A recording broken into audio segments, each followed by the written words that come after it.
अब फिर जो है वो बदल गया। केवल उत्तर याद रखने से काम नहीं चलने वाला, सोचना पड़ेगा। 10 अगस्त से रात 9 बजे सोनी एंटरटेनमेंट टेलीविजन और सोनी लिव पर। হাসির রাজা জ্ঞানের রাজা রসিক রাজা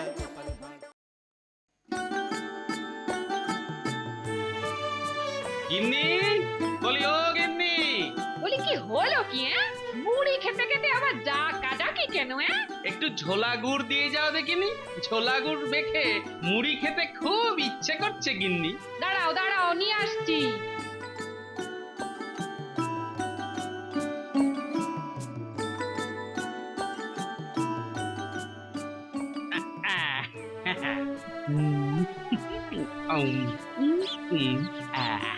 ঝোলা গুড়ে মুড়ি খায় ঠান বুড়ি, আর খায় নাতি, নাতি যেন হাতি। গোপাল দাদু, ও গোপাল দাদু, তোমায় ভগবান ডাকছে। উমা, সে কি কথা রে? বলা নেই কোয়া নেই, এই সাত সকালে তোদের দাদুকে ভগবানে ডাকতে যাবে কেন? অত পুণ্যি কি আমরা করেছি? আরে না না, এ ভগবান সে ভগবান নয়, এ তো একটা জ্যান্ত মানুষ। বেটার ছেলে তাহলে অনেক দিন পর আবার উদয় হয়েছে। ভগবান তা কোথায় সে? ওই তো দূরের ওই আমবাগানে দাঁড়িয়ে আছে। দাঁড়া দেখছি, তোরা ততক্ষণ আমার মুড়িগুলো খা। আরে তুমি অত চিন্তা করো না তো ভগবান, মহারাজকে বলে কয়ে আমি তোমায় রাজসভায় ভাঁড়ের কাজে লাগিয়ে দেব। আর গোপাল সে কি করবে? ওটাকে একটা কোনো কলে ফেলে এই রাজ্য থেকে দূর করে দেব। তোমাকে শুধু গোপালকে উস্কে দিতে হবে, যাতে ও তোমার সঙ্গে মিথ্যে গল্প বলা মানে রঙ্গতামাশার প্রতিযোগিতায় বসতে রাজি হয়। এ নিয়ে আপনি চিন্তা করবেন না, গোপালকে তাঁতাবার ওষুধ আমি খুব ভালো করেই জানি। ঠিক আছে, আমি এখন গা ঢাকা দিচ্ছি গোপাল এলো বলে।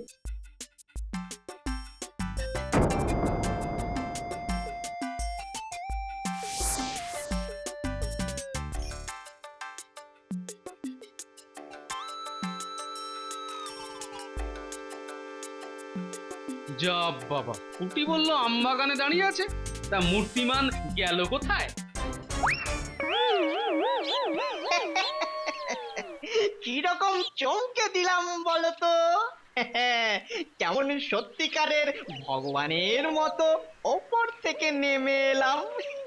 ওরে মুখ্যু, ভগবান এমন করে গাছের ডাল থেকে নামেন না, ভগবান নামেন আকাশ থেকে, আর গাছের ডাল থেকে লাফ দিয়ে নামে ওই বাঁদর কিংবা হনুমান। বল তুই কোনটা? কি তোর এত বড় সাহস?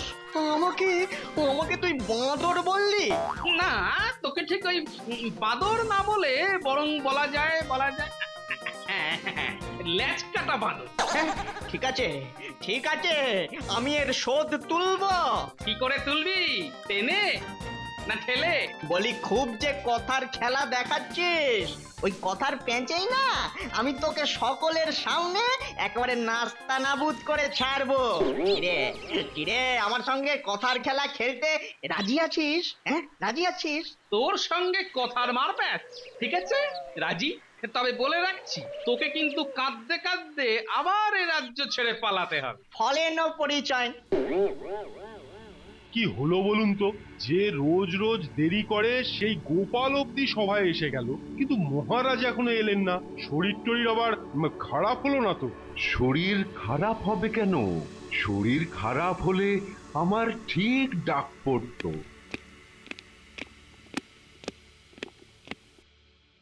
মহারাজ, অপরাধ না নিলে বলি, আজ সবাই আসতে এত দেরি? দূর দূর, রোজ রোজ সভায় আসতে আর ভালো লাগে না। কি হবে বলুন তো সভায় এসে? কেন মহারাজ, সবাই কত কাজ। কাজ তো গোষ্ঠীর পিণ্ডি, শুধু অর্থহীন কিছু কথা। সবাই একটু মজা নিন, একটু হাসি তামাশা নিন। কেন? সভায় মজা আর হাসি তামাশার জন্য তো গোপাল আছে। গোপাল? দূর দূর দূর, ওটা তো বুড়ো হয়ে গেছে। বলি বুড়ো বেতো ঘোড়া দেখেছো? ওটার অবস্থাও এখন তাই, না পারে হাসাতে, না পারে রঙ্গ তামাশা করতে। তবুও তো গোপাল এখনো এই রাজসভার ভাঁড়। রাজসভার ভাঁড় না ছাই? ওটা তো এখন মাটির তৈরি বোকা ভাঁড়। এই জন্যই বলে কাজের বেলা কাজী আর কাজ ফুরলেই পাজি। মহারাজ, গোপালকে যে আপনার আর পছন্দ নয় সেটা আমি কিছুদিন ধরেই অনুমান করতে পারছিলাম। না না না, শুধু সানাই নয়, সানাইয়ের পৌ এবার বাজতে শুরু করে দিয়েছে দেখছি। তাই যদি অনুমতি দেন তাহলে আমি এই নতুন এক ভাঁড়কে এই রাজসভায় হাজির করতে পারি। নতুন ভাঁড় মানে গোপালের পরিবর্তে অন্য কেউ? তা তোমার নতুন ভাঁড়টি কে? ভগবান মহারাজ, অনেকদিন পর ও আবার ফিরে এসেছে। ঠিক আছে, ডাকো ভগবানকে। তবে একটা কথা, রঙ্গ তামাশায় ও যদি গোপালকে হারাতে পারে তবেই ওকে বহাল করব, আর না পারলে ঘাড় ধরে দূর করে দেব। আপনি নিশ্চিন্ত থাকুন মহারাজ, কাল এই রাজসভায় দেখবেন ওর ক্ষেত। গোপাল ভগবানের সাথে টক্কর দিতে পারবে তো? ঠিক আছে ঠিক আছে, আসতে দিন ওকে। পুরো বেতো ঘোড়ার গুঁতো খেলেই বুঝতে পারবে কত ধানে কত চাল। বলো কি, কাল রাজসভায় গোপাল আর ভগবানের মধ্যে রঙ্গ তামাশা মানে হাসি কৌতুকের প্রতিযোগিতা হবে? হ্যাঁ, দুজনের মধ্যে যে জিতবে সেই এবার থেকে হবে আমার রাজসভার ভাঁড়। আমি কিন্তু দেখতে যাব। ইচ্ছে হলে যেও, তবে গোপালের কোলে ঝোল টেনে কিন্তু কোনো কথা বলো না। এ কথা কেন বলছো?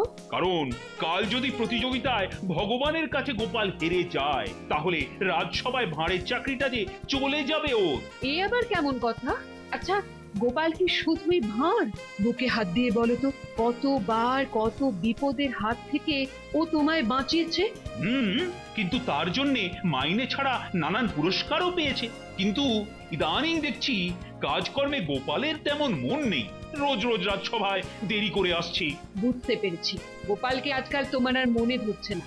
ঠিক আছে, যা ভালো বোঝো তাই করো, তবে একবার গোপালকে হারালে একদিন না একদিন তার জন্য তোমায় পস্তাতে হবে, এই আমি বলে দিলাম। হ্যাঁ,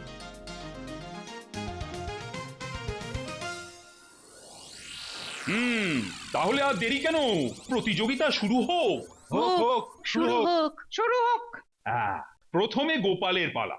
ও এমন একটা গুল গল্প শুরু করুক যা শুনে আমরা যেন হাসতে হাসতে গড়িয়ে পড়তে পারি। তাহলে শুরু করি। গতকাল মহারাজ আমায় বুড়ো বেতো ঘোড়া বলেছে, তা একটা ওই বুড়ো বেতো ঘোড়ার গল্প বলি আজ। খুব ভালো। খুব ভালো, খুব ভালো। একটা ঘোড়াওয়ালার একটা ঘোড়া ছিল। ঘোড়াটাকে ভাড়া খাটিয়ে ঘোড়াওয়ালার পেট চলতো, কিন্তু ঘোড়াওয়ালা ঘোড়াটাকে দুবেলা পেট ভরে খেতে দিত না। তারপর আর কি, ঘোড়াটা একদিন বেতো হয়ে গেল। তখন ঘোড়াওয়ালা টনক নড়লো, ঘোড়াকে নিয়ে ছুটলো এক ঘোড়ার ডাক্তারের কাছে। ঘোড়ার ডাক্তার?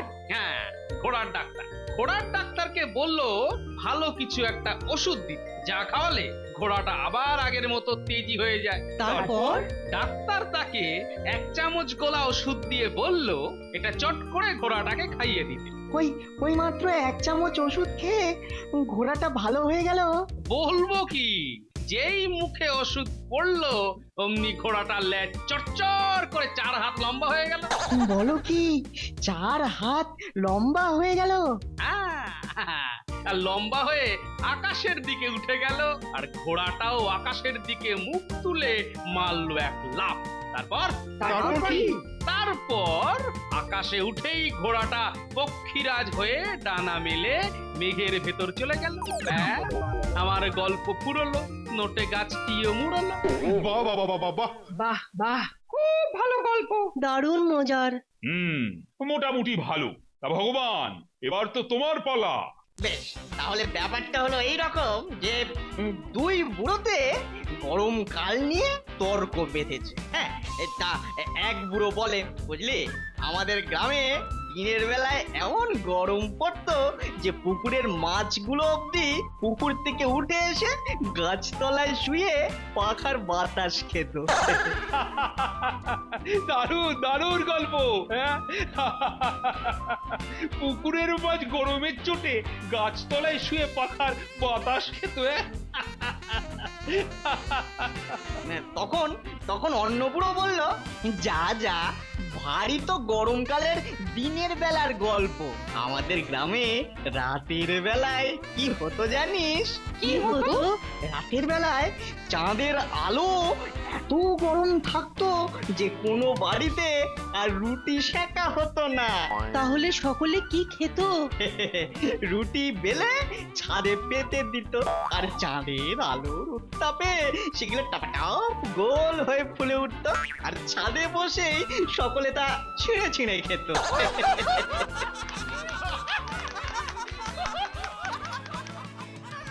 সাবাস ভগবান, সাবাস! অনেকদিন পর প্রাণ খুলে হেসে মনটা বেশ হালকা হয়ে গেল আমার। এসো এসো, কাছে এসো। এই তোমার পুরস্কার। আজ থেকে তুমিই হলে আমার রাজসভার ভাঁড়। আর গোপাল? গোপাল আজ থেকে ওর ছুটি। দেখো তবু কেমন হ্যাংলার মতো দাঁড়িয়ে আছে, দেখো। যাও যাও গোপাল যাও, এবার এবার নিজের পথ দেখো।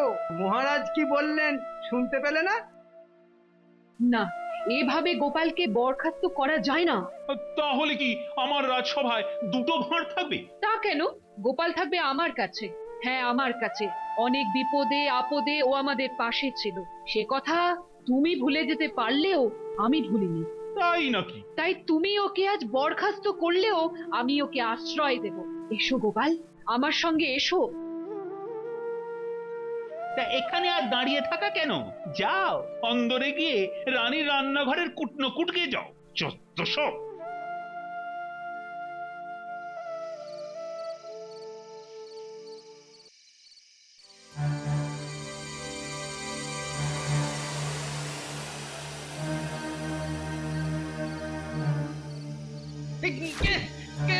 ছেড়ে দে, ছেড়ে দে বলছি, ছেড়ে দে।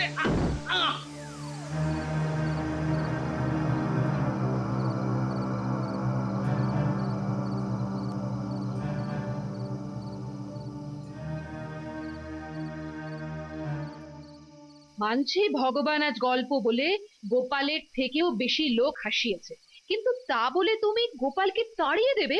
আরে গোপালকে না রাগালে ওর ভেতর থেকে আরো ভালো জিনিসটা যে বেরোবে না।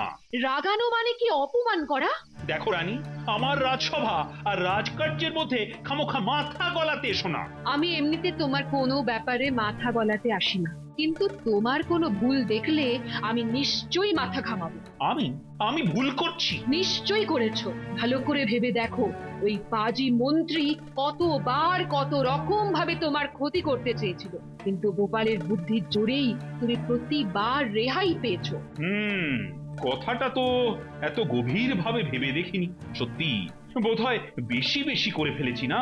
আজ চক্রান্ত করে গোপালকে তোমার কাছ থেকে সরিয়ে দিয়ে মন্ত্রী তোমাকে একা করে দিতে চাইছে না তো?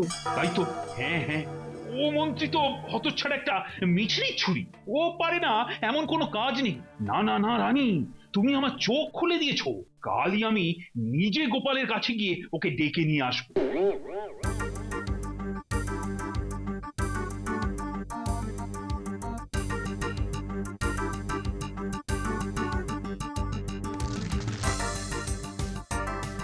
কি হলো, তোরা আবার দাঁড়িয়ে পড়লি কেন? গাছের নিচু ডালে জালটা ফট করে জড়িয়ে গেছে। আরে টেনে ছিঁড়ে নিয়ে চ।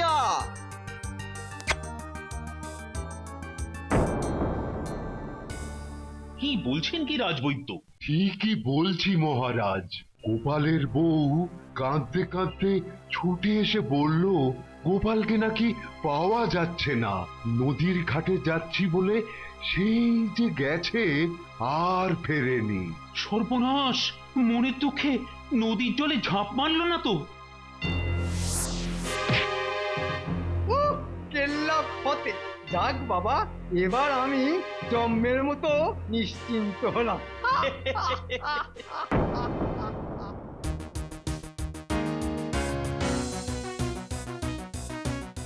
কি গো, খবর পেলে? না মহারাজ, ওই শেষ রাত থেকে নদীতে 100টা জেলে নৌকা জাল ফেলে সারা নদী তন্ন তন্ন করে খুঁজেছে, কিন্তু পাওনি তো? জানতাম পাবে না। আমার দেওয়া অপমানের জ্বালায় সে... শোনো মন্ত্রী, 3 দিন সময় দিলাম। এই 3 দিনের মধ্যে লোক লস্কর নিয়ে গোপালকে খুঁজে এনে দিতে হবে তোমায়। হ্যাঁ, আমাকে?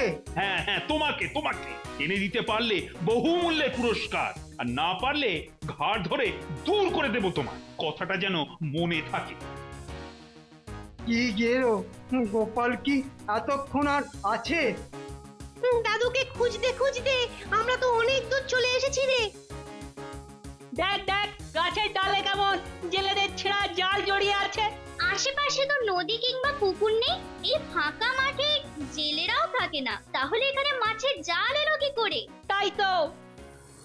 আরে জালের সাথে গাছের ডালে হলুদ রঙের খানিকটা কাপড়ও আটকে রয়েছে দেখছি। এটা তো মনে হচ্ছে গোপাল দাদুর ফতুয়ার কাপড়। তাই তো বলেছিলাম না, গোপাল দাদু নিশ্চয়ই কোনো বিপদে পড়েছে। আমাদের এখন প্রথম কাজ গোপাল দাদুকে খুঁজে বের করা। দেখেছিস নরম মাটির ওপর দিয়ে কতগুলো পায়ের ছাপ কেমন সামনে চলে গেছে। এই দাগ ধরে এগিয়ে গেলেই আমার মনে হয় গোপাল দাদুর সন্ধান পাবো। তাই চ।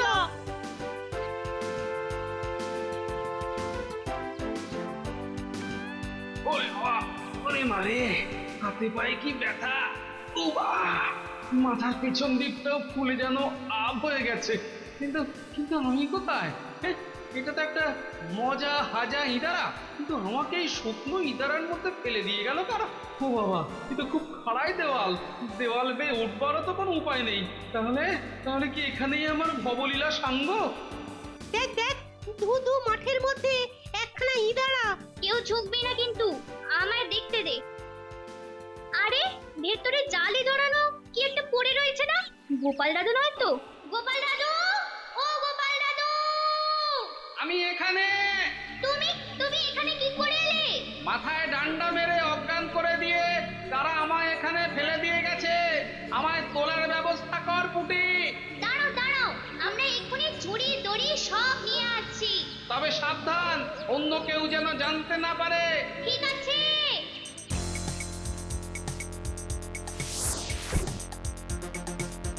ওরে বাবা, আহ!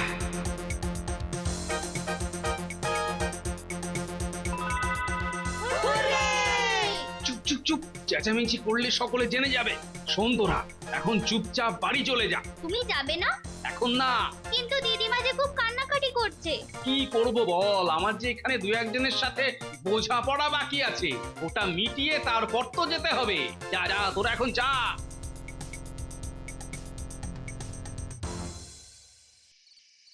কেন যে আবার ওই ইদারার পানে চলেছেন সেটা মাথায় কিছুতেই ঢুকছে না। ঢুকছে না, তাই তো? এই জন্যই বলি মাথা মোটা। আরে মহারাজ এখন মরিয়া হয়ে গোপালকে খুঁজছে, তাই আমাদের নিশ্চিত হতে হবে যে বেটা বেঁচে আছে না টেসে গেছে। গিয়ে যদি দেখেন বেঁচে আছে, পাথর ছুঁড়ে ছুঁড়ে থেঁতলে মেরে দেব। গোপাল, তুমি কি এখনো আছো না গেছো? না, কোনো সাড়া নেই। তাহলে তাহলে ওর ভবলীলা সাঙ্গ হয়ে গেছে। আরে এই ফাঁকা মাঠে এত রাতে শীষের শব্দ আসে কোথা থেকে? দেখো তো।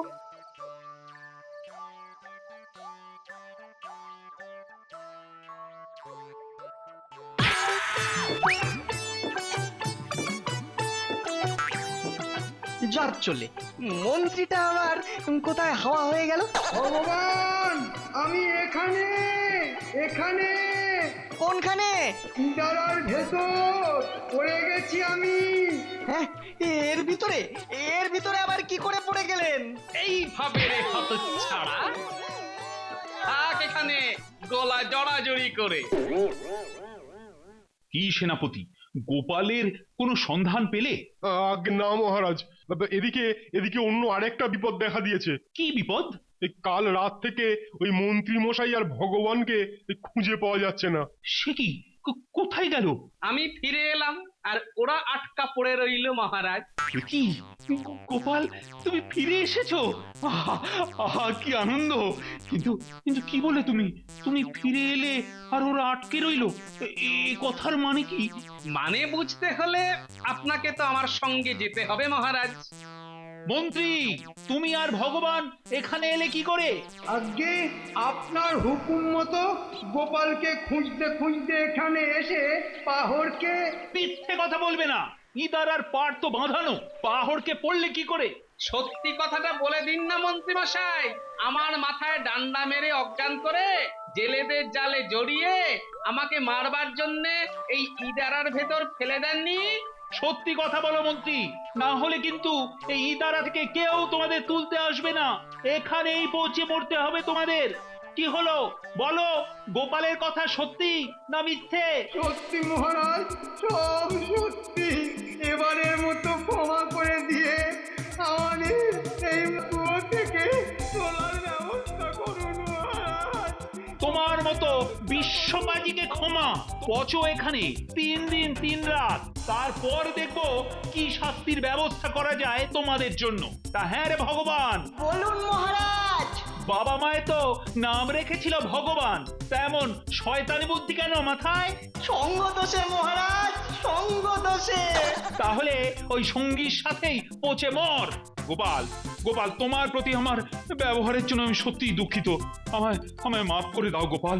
এই তো আমার উপর তেতেছিলেন, আবার হঠাৎ করে গলে জল। হয়তো এই জন্যই বলে রাজার খেয়াল আর ভাঙা দেওয়াল, কখন যে কোন দিকে হেলবে কে বলবে। দারুণ বলেছো গোপাল, দারুণ। রাজার খেয়াল আর ভাঙা দেওয়াল। কিন্তু তুমি একা এখান থেকে উঠলে কি করে? সে তো সামান্য ব্যাপার মহারাজ। এক হাতে নিজের মাথার চুল ধরে ওপরের দিকে টানলাম, আর অন্য হাত পেছনে দিয়ে ওপরের দিকে ঠেললাম, সরসর করে উঠে এলাম। ধন্য গোপাল, ধন্য। এই না হলে গুল গল্প, হ্যাঁ? এই না হলে গোপাল, তুমি সেরা। আর এই হলো তোমার পুরস্কার। পুরস্কার তিরস্কার সকলই কণ্ঠের হার। For more updates, subscribe to our channel, click the show links and enjoy watching the videos.